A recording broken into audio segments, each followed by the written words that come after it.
Mais ils sont où? Mais ils sont où? Mais ils sont où les Argentins? La la la la. L'équipe de France est en demi-finale des Jeux Olympiques de Paris. L'équipe de France, dans un match très tendu, très électrique, a su faire face aux assauts argentins, aux côtés sanguins des Argentins, où ils ont pu notamment tenter occasion sur occasion en faisant d'énormes fautes sur l'ensemble de la rencontre et en mettant vraiment du jus très extrême pour essayer de récupérer le ballon et tenter des choses. Donc ce match a été tendu sur l'ensemble de la rencontre. C'était à ça que l'élastique saute et que ça découpille. La preuve, ça a découpillé au moment du coup de sifflet final, où il y a eu des choses qui se sont passées. Il y aura sûrement une enquête, des choses qui vont ressortir dans les prochaines heures, dans les prochains jours. Il y a eu une grosse tension à la fin du match avec Otamendi et des joueurs argentins avec les joueurs français et quelques staffs des deux sélections. Ça a découpillé à la fin, ça en est venu aux mains pendant au moins 5 minutes.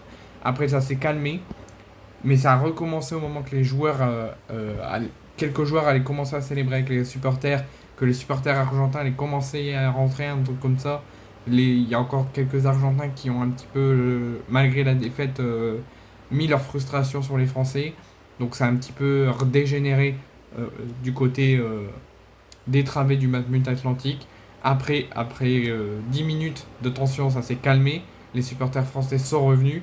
Il y a eu des cartons qui ont été donnés. Un carton rouge pour Enzo Mio. Côté argentin, je ne sais pas s'il y a eu des cartons. Après ces deux moments de tension en deux étapes. Un gros moment de tension sur le terrain. Après ça s'est calmé, ça a repris sûrement encore avec de la frustration des Argentins, ou peut-être des mots, des phrases, des gestes qui ont été faits qu'on n'a pas vu à la télé. On verra bien, ça risque de sortir dans les prochaines heures très probablement. Donc après ces 10 minutes de tension à la fin, les supporters français et les joueurs français ont pu célébrer comme il le faut, ensemble, la qualification en demi-finale des Jeux Olympiques, grâce déjà à la revanche prise du Monde 2022 au Qatar, grâce au but de Mateta et à la victoire 1-0, et grâce notamment à la qualification de l'Égypte au tir au but face au Paraguay en demi-finale. Donc on affrontera l'Égypte en demi-finale, et l'autre affiche ça sera Espagne-Maroc. Donc on pourrait soit retrouver les Marocains qu'on a affrontés en quart de finale à la Coupe du Monde, ou on pourrait avoir la grosse affiche telle que le dernier Euro 2024, France-Espagne, avec les retrouvailles en finale si on va jusqu'au bout. On peut, et si on se fait éliminer avant concernant les médailles, on vise la médaille d'or si on va jusqu'au bout et qu'on gagne les JO, l'épreuve de football. Si on se fait éliminer en demi-finale, ce que j'espère pas bien évidemment, on aura quand même une médaille, la médaille de bronze. Et le finaliste aura la médaille d'or. Donc l'équipe de France a fait 10 minutes, une entame très satisfaisante, une entame très convaincante. Les Argentins ont pris au moins un petit quart d'heure, un petit 15 minutes avant de démarrer, vraiment se montrer sanguin et intense. L'équipe de France en a profité, ont pu construire, ont pu mettre leurs choses en place sur les 5-6 premières minutes, en tentant déjà des occasions que ça a payé déjà d'entrée, avec le but à la 5e minute de Mateta. Et une fois ce but, arrivé à la 15e minute, les Argentins, ça les a réveillés, ça aurait pu leur mettre un coup sur le moral et que l'équipe de France arrive mieux à jouer et arrive à mettre plus de choses en place.